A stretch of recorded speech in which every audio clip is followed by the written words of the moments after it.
Hi, everybody. Welcome to the Ingrained and Balanced podcast. Wow, excited today. We have a great, really interesting conversation to share with you. Our guest speaker today, her name is Jaclyn London, who is a registered dietitian. She has a book out. We'll get into a little bit later. She's a nutrition and health media expert and a brain consultant. Jaclyn received her bachelor's degree from Northwestern University and earned her master's degree in clinical nutrition and dietetics from New York University. Her book, Dressing on the Side and Other Diet Myths Debunked, 11 Science Based Ways to Eat More, Stress Less, and Feel Great About Your Body, has been reviewed by national publications, including the New York Times, Forbes, Prevention, Today.com, and more. London debunks the diet myths and mental blocks that keep you from reaching your health and weight loss goals. Filled with accessible information, simple strategies, and practical application of scientific research, London empowers us to form lifelong habits that result in real, long lasting change while meeting the demands of our busier than ever lifestyles. Dressing on the Side is the anti diet book that will completely transform the way you think and speak about food and health and help you lose weight for good. Jaclyn continues to serve as a go to nutrition and wellness expert for print, digital, and broadcast media outlets, appearing on Today, Good Morning America, The Rachel Ray Show, The Dr. Oz Show, Inside Edition, and CBSN. Wow. I mean, we're going to get into your gut health, antibiotics, and just daily approaches on how to address better eating habits and addressing just kind of the excuses that everybody makes and what's an easier way just to get the ball rolling with little incremental steps you can do to start eating better. So without further ado, let's get into it.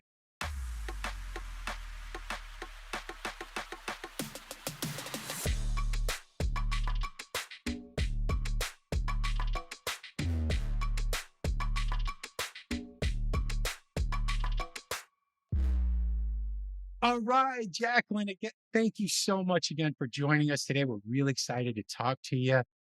Again, I have Marty, my co-host here, and we're ready to dive right into this. So how are you doing this morning?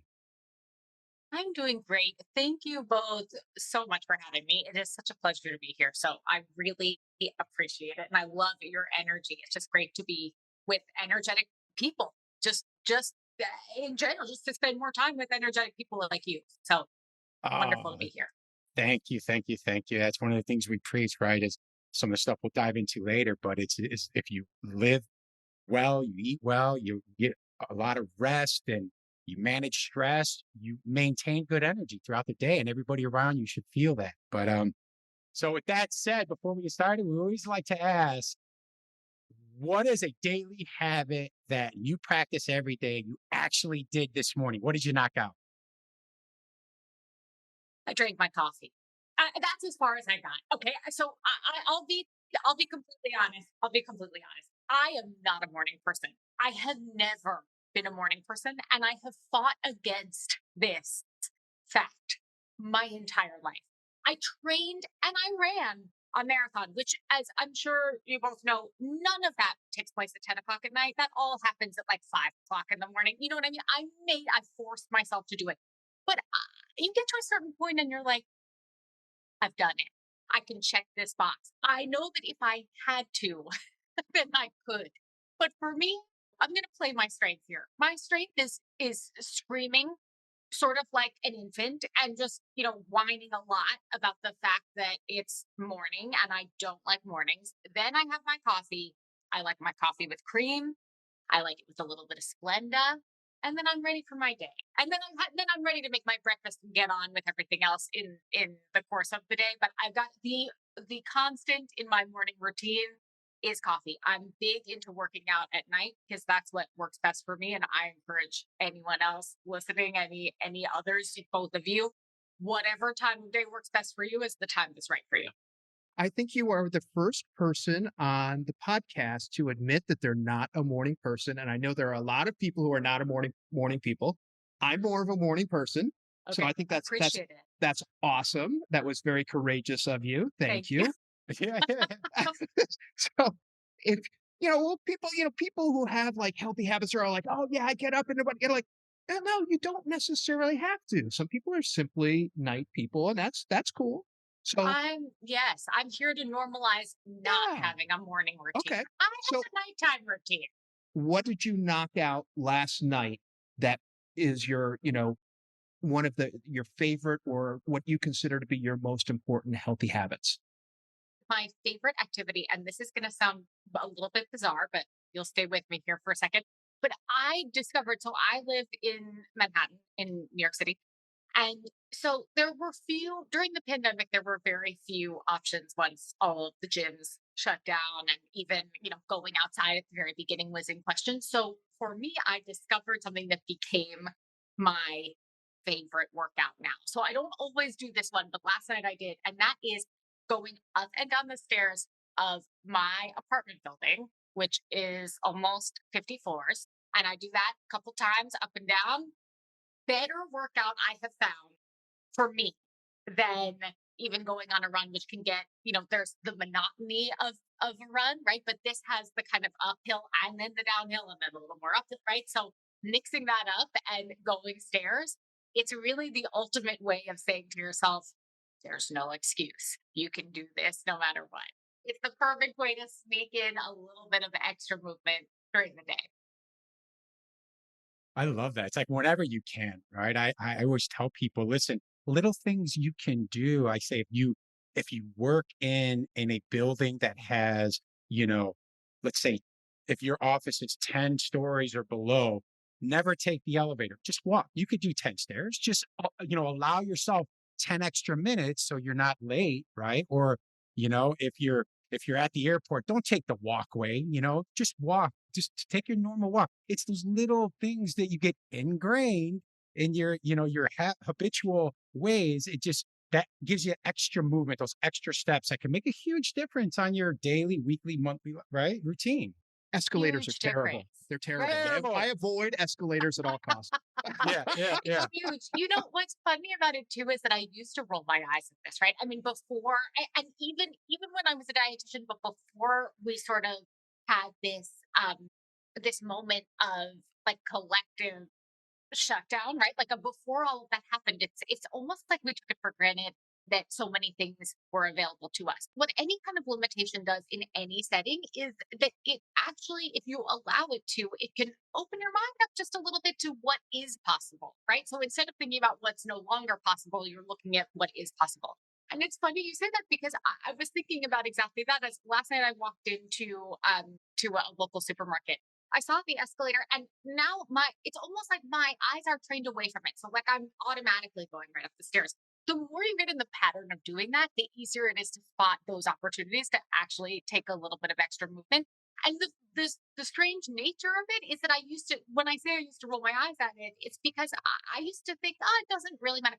Now we have these, right? So now I have a watch literally telling me that it is beneficial for me to do this and showing me that my actions add up throughout the day. So that feedback loop is really helpful too. I was talking to somebody the other day. They're like, I want to design a kind of a little zapper on my Fitbit or my watch or whatever, where if it gets to like 6 p.m. and I haven't done at least 8,000 steps or drank at least 5 cups of water, I get a shock in it. You know what I mean? I said, that's a great idea. I love that. But it's got to be very, effectful. It's got to be a good, really good shock, or else you're just going to ignore it. So Oh yeah, the good shock as the opposed to the good bad shock. shock. Yeah. Right, right, right, right.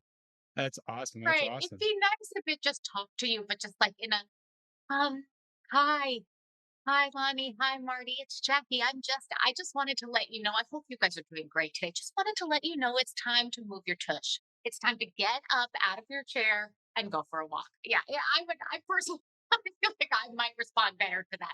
I don't know. I could see an argument for both sides. Or a Zach that's like, get up, could be either way. I love it. I love it. Well, I guess why don't we take a few minutes and dive into the diet conversation? Obviously, you're a dietitian, and Marty and I, we always tell people we kind of have different approaches to our eating habits and what we eat, but obviously we have the same goals in mind. Like we said earlier, what works for him might not work for me, so on and so forth. And I know, as it relates to you and working with clients, what's your approach like when you get into advising them what they should eat, what they should not eat? Do you do an assessment of where they're at? Like, how does the conversation start when you meet new clients? It's such a great question because it first of all, I will say that it always starts a little bit differently because it's always going to be based on the client. So however a client is approaching me, what they're listing as their primary problem, whatever it is that they're coming to see me for, I'm spending at least 1 to 2 full sessions speaking to a client about their specific lifestyle, like as if I were following them around with a little GoPro and saying, give me a sense of a day in the life. And it doesn't have to do with food very much at all at first, right? Because I want to get a sense of the single most important thing for my work, which is where you spend the most time. Honestly, where we are in a given day really determines the way that we approach making food choices and then the options that are also available to us in any and every scenario. So I'm not going to make a blanket recommendation to someone that is, who is a fisherman in Alaska compared to someone who is working in an office building in Manhattan, right? Very different lifestyles. So I have to get to know the full person, where they spend the majority of their time, where they are purchasing, procuring, how they're getting food onto the table, who else is in their family, their network, their circle, their vicinity, even because that can be so common in offices is that you're very much influenced by the people that are just next to you that you may or may not even interact with very much, right?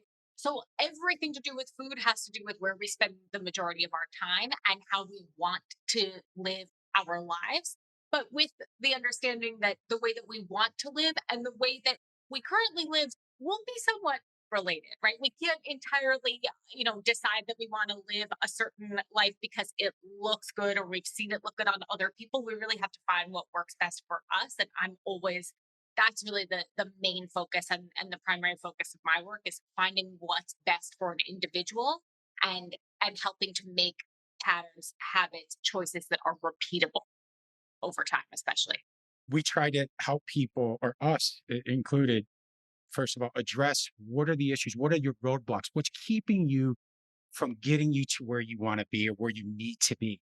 And everybody will make some kind of an excuse, right? It's either I can't afford to shop at Whole Foods, I can't afford to eat organic food, or I don't have the time in the morning or at night because of my kids or my business, or I can't afford to, work out at an expensive health club or, hire a personal trainer. There's always that excuse. When it comes to food, I always tell people, like, I went plant based 2 years ago, and that has a perception of being more expensive, which it's actually not as expensive as long as you find the right places to shop. It's a proven statistic. It's 20 to 30% cheaper than, you know what I mean? That's in my research that I found because you can get, good quality produce and, vegetables and whatever it is you need without having to buy grass fed, this kind of meat and this, that, and the other to live a healthier lifestyle. But for people like Marty isn't still eating a meat eating diet, so on and so forth, where I'm trying to connect that's exactly what you're talking about for people that identifying where do they spend the most time. That's such an interesting point. How would that correlate to how they can eat better? Right. That's an interesting point. I've never even thought of it that way, but it makes total sense. So if you do you live in a rural area or do you live next to a marketplace that's easily accessible, that's affordable, or the other way, you have disposable income, it's not a problem where you can go to Whole Foods or shop at a meat market that has the types of meats you want. What's your excuse? Then the question is, how do I eat for my particular situation? So it's a very interesting point. I talk about excuses a lot because I often refer to them as cognitive distortions. I've written about this in my book. It's called Dressing on the Side and Other Diet Myths Debunked. The premise of the idea of some of these things that we commonly consider to be an excuse or a reason why we can't do something is twofold, right? One is that we believe that we can't because we've tried before. And the premise is way too difficult, way too overwhelming, something that no humans were meant to do, right? Which is to abstain or restrict or eliminate an entire food group, an entire nutrient category, right? all of these things are just not what we were meant to do as people, as humans in 2023, which is also really important. And we can speak to that in a little bit. But the other component of this is that the more information that comes at us, and I would say, we're more exposed to information than ever. I mean, there is information overload on everything, and there's marketing everywhere. So we're battling against the cognitive distortions that are almost like not even our fault, right? Like the things that we were told as kids, right? Like you can't leave the table until you eat all the vegetables on your plate or something like that, right? We're also thinking about the marketing messages that we may have consumed as a child or as a teen, right? From magazines, from media of the moment in let's say the 90s, right? Like that would be that's a powerful. Some of these things are part of the monoculture that we don't have as much anymore, but that we certainly grew up having, right? And taking in as a part of our media diet.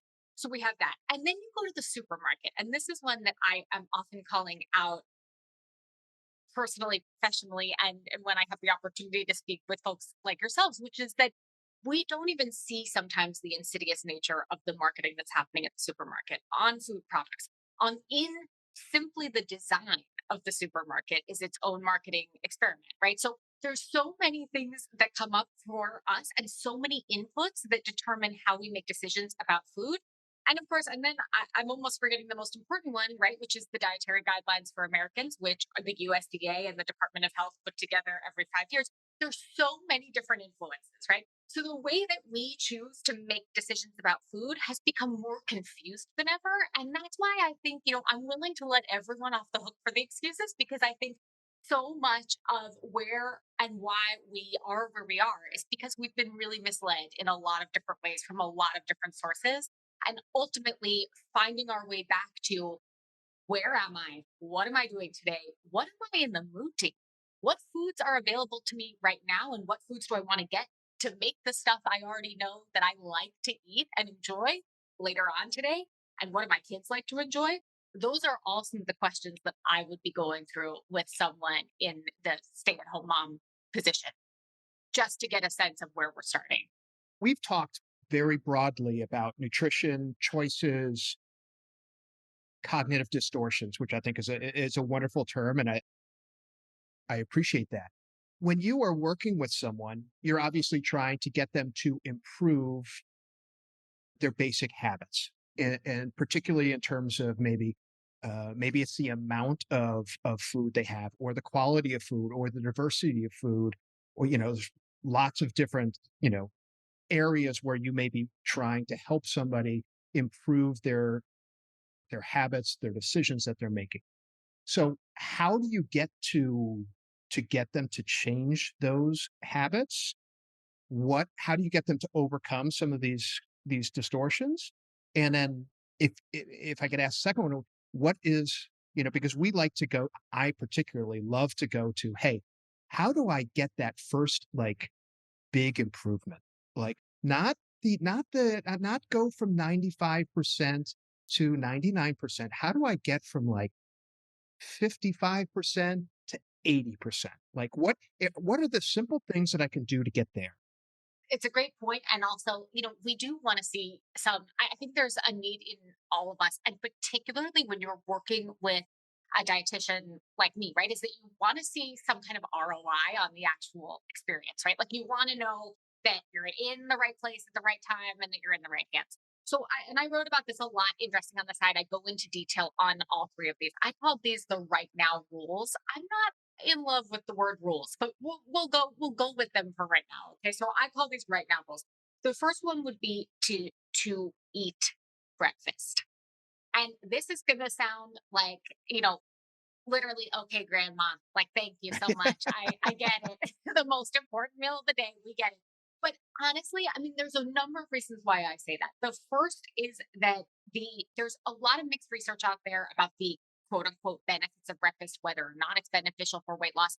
The thing is that what we do know is that the research is mixed, but what we do know sort of unequivocally is that eating breakfast means you will burn more throughout the day. So you will use more energy throughout the day when you've eaten breakfast versus not eating breakfast at all, which is important. And it's something that's important for our long term metabolic flexibility, is that we want to be able to keep a healthy and active metabolism going. So better to start the day with a morning meal.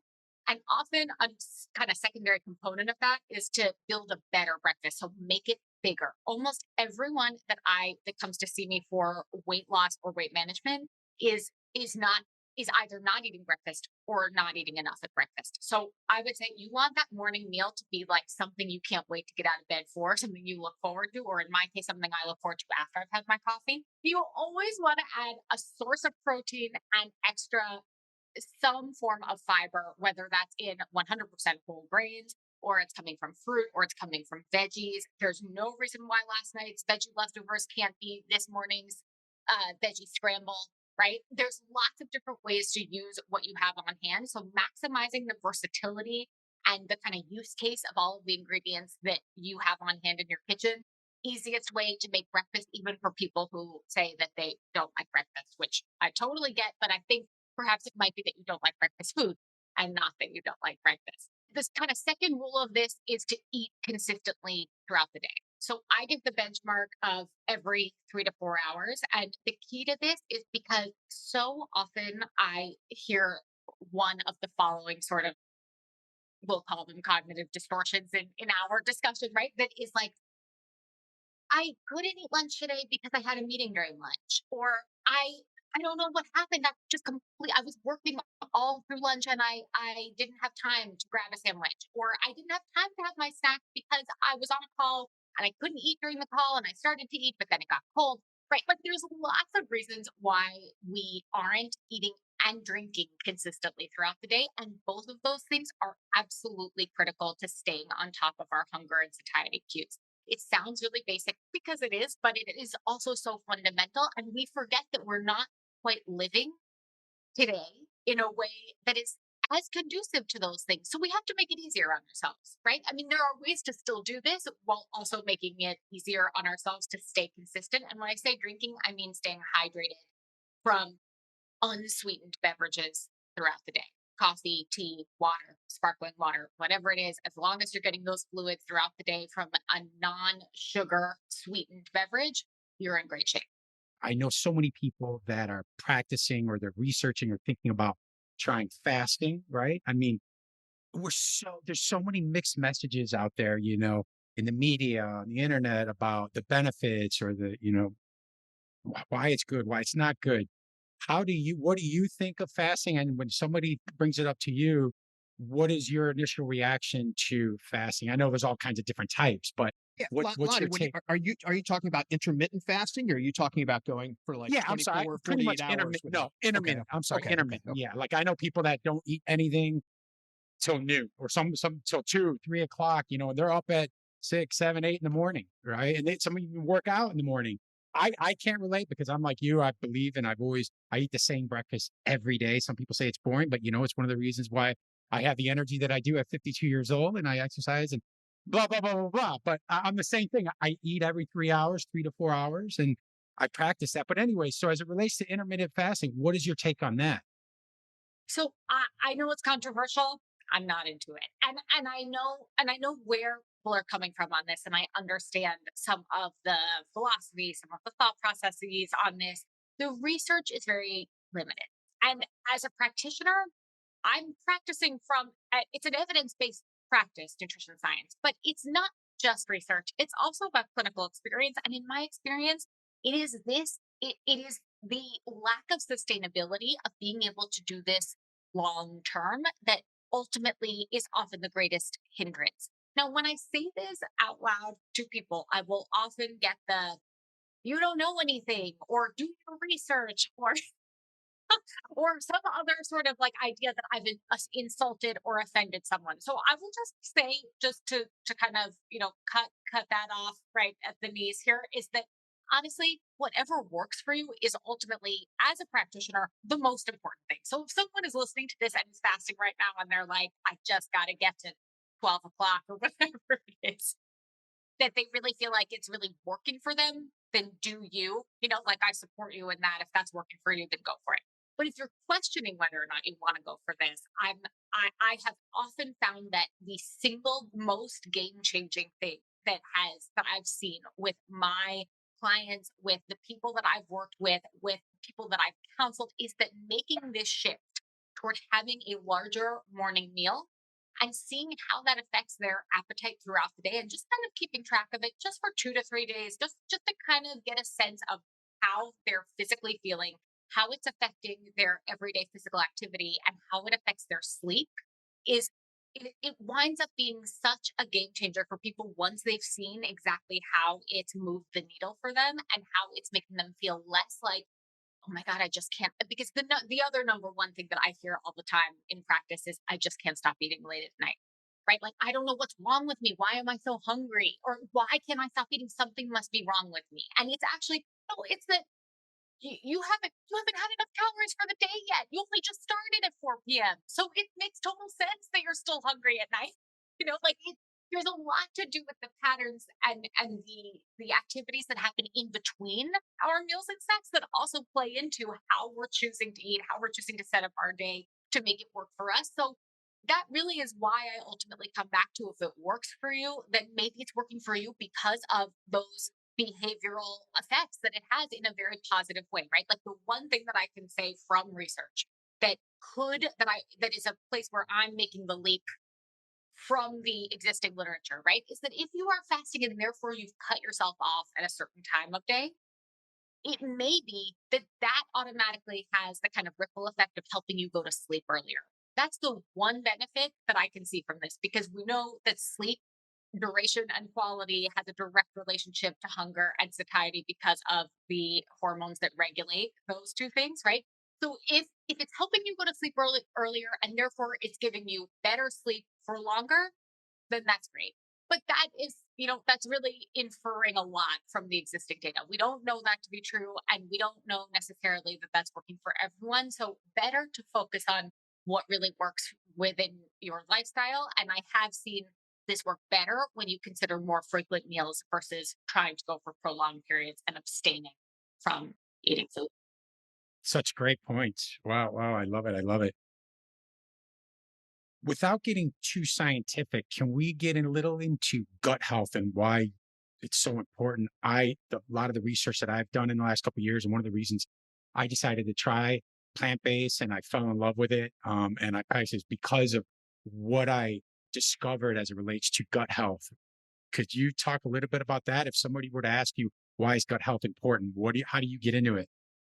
So your GI tract is like the bodyguard to your immune system. So that is really as much as you need to know to really understand why gut health is so significant. Now, I will say that gut health has become a little bit of like the trendy marketing term of, I want to say, 2022, 2021, even, dare I say. Like, I feel like it has become the ultimate like TikTok marketing MLM scheme. Like, I'm worried about what's happening behind the curtain with all of these people claiming to be a gut health expert. I'm not sure what that means. A gut health expert is you, the person who has the GI tract that feels good or doesn't feel good on a daily basis, right? And then also a gastroenterologist. So those are the primary people. And then I would also say, as secondary, would be consulting registered dietitian to help you make dietary tweaks to make sure that you're feeding your gut what it needs.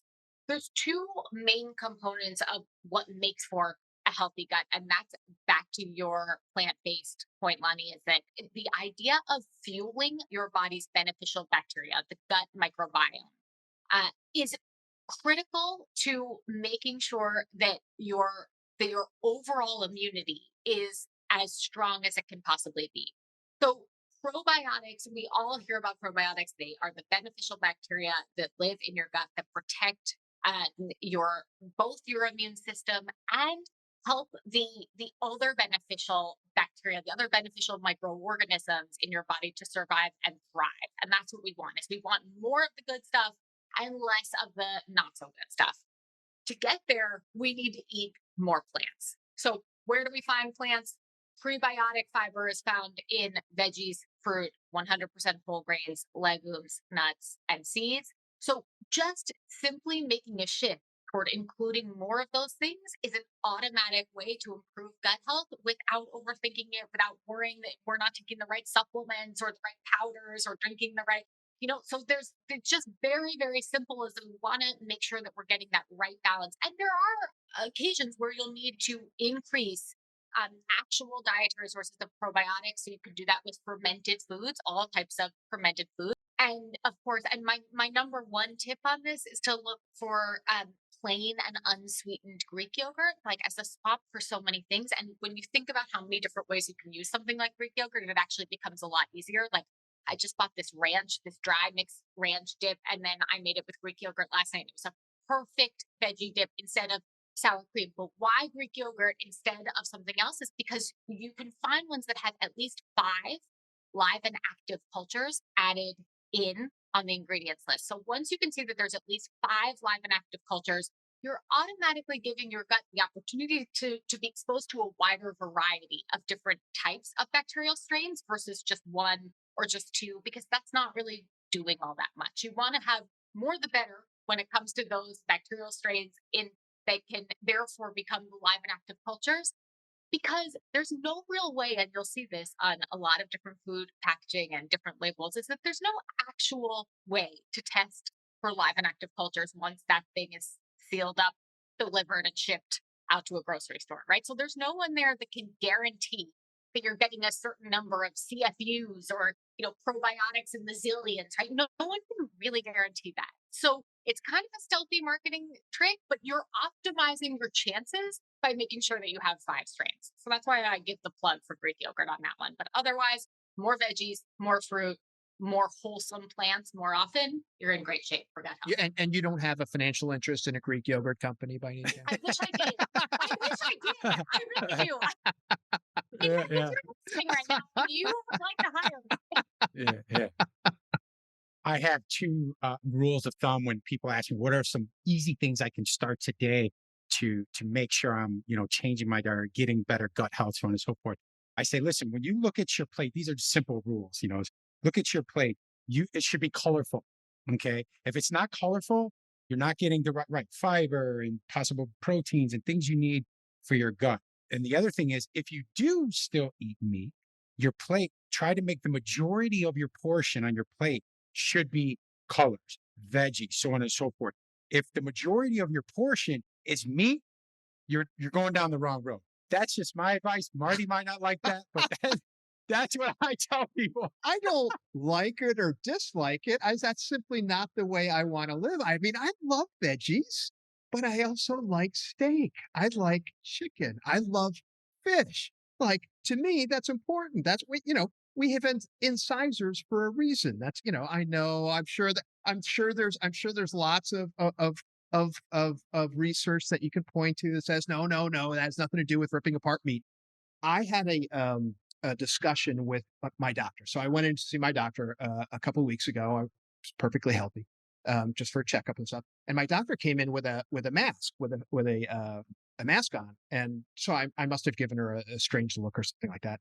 She said, "Oh, don't worry. Like it's a small virus. I've had it checked for COVID. It's not COVID. It's not RSV. It's not what she lists off some other virus that they're now testing for." She's like, "This is just like your basic, probably your common cold virus." And so we went into a discussion about viruses and antibiotics. And I have never been, I was lucky. I was raised in a German family. So we didn't believe in like medicine in general, but certainly we didn't believe in going to a doctor. So I did never, as a kid, I rarely, super rarely got antibiotics. And I feel like that's benefited me like later in life. I have a fiance who lived by antibiotics when she was a child and constantly got antibiotics, and she has terrible gut health, and she has not the greatest immune system, even though she works so hard. And I learned about gut health from her. So can you talk a little bit about what happens when you take antibiotics and how you can help yourself afterwards? Yes, such a great question and such a great point. And anecdotally, I have found this to be so much more common than we think. I think it's a really great point. First of all, you hear the term antibiotic, and it is exactly what it sounds like, right? It is antibiome. So often, especially when you think about broad spectrum antibiotics, ones that are designed to treat for a variety of different things, or to make sure that you're knocking out a specific virus, or to make sure that you're actually that it's just a high dose of something that is a more specific type of antibiotic, you are losing the good with the bad, right? And it's and when so I go back to what I was saying about the beneficial and not so beneficial microorganisms that live within our body's own GI tract.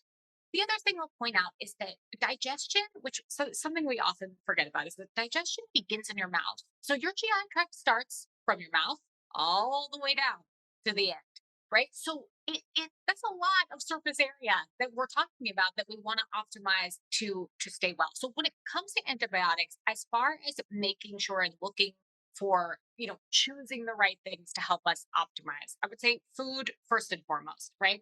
So and by the way, this is always a question to ask of a prescribing physician. If you are prescribed antibiotics for whatever it is, then your next question should be, okay, I am, especially if you're like your fiance, someone who is more susceptible to feeling like this disrupts her gastrointestinal microbiome and has a very real and tangible impact on her, then the next question would be, is there a specific type of probiotic that you would recommend that I take with this specific antibiotic? Because they will be different sometimes.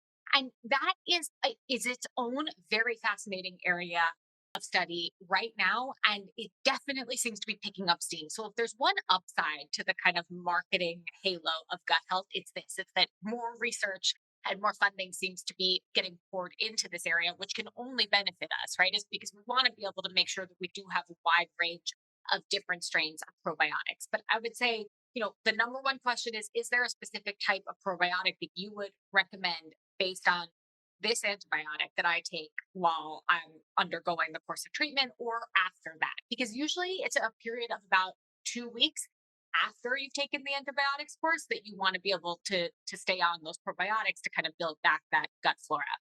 And then, of course, the thing is that probiotics will be a little bit useless if you're not eating the right foods to help them again survive, thrive, proliferate. So you want to make sure that you're having more of those whole grains, more of those legumes, that fruit, veggies, increasing the amount that you have with your meal so you can keep that seafood, you keep that meat on the plate. It can be as big as you want, as long as you're doubling up on those veggies and fruit, you're great. You're in great shape. I love it. I love it. Well, Jacqueline, before we wrap things up, I want to dive into a little bit about your book. If you could tell us a little bit about it and what were your goals with the book and how's the response been so far?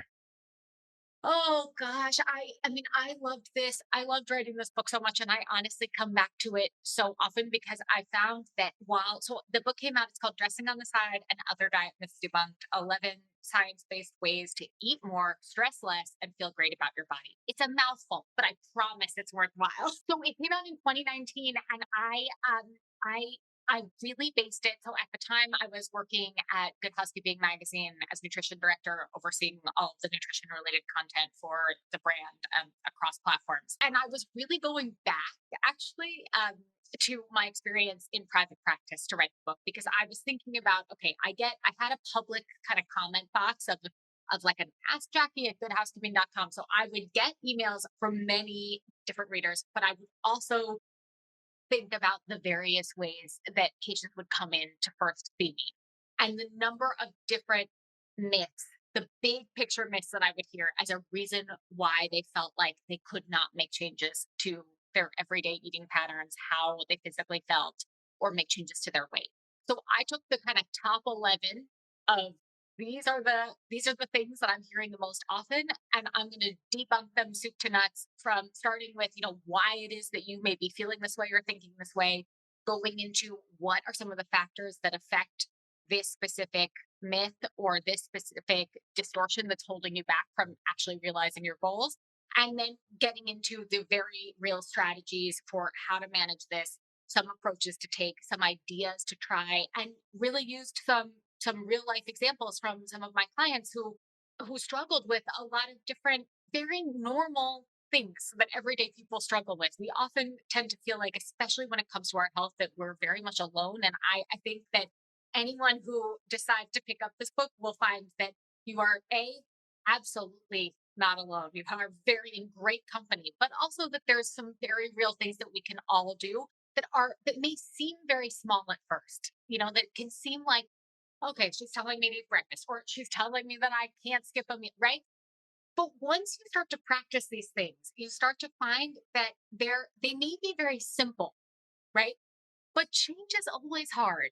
So that's really the fundamental place where I think there's no myth that change is hard, but the simplicity of deciding to take small, very, very bite sized, actionable, attainable steps toward building healthier habits is honestly the only way. And the more that we fight it, the more that we're setting ourselves up for a total takedown when yet another thing feels like it's failing or not working. So it's the most important thing that we can do is to actually practice making the choices that are right for us, and putting those things into practice day after day is that's the building blocks of healthy habits over time.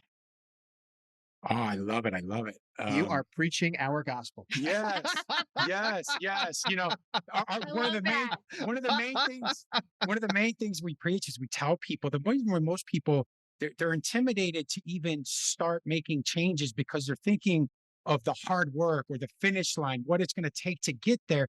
And instead, we always tell people just focus on the starting line, and what you could start right now, these little incremental things you can incorporate into your day that'll make a big difference. And when you start feeling the benefits of those incremental things, it's much easier to get that ball rolling faster, right? So, Totally, totally. I also think we totally lose sight of the fact that we practice everything else in our lives to get good at it, right? I mean, and eating is no different, but the beauty of eating is that there's just a couple hours and there's going to be another meal, and you get to practice making more choices that feel like they're the right choices for you.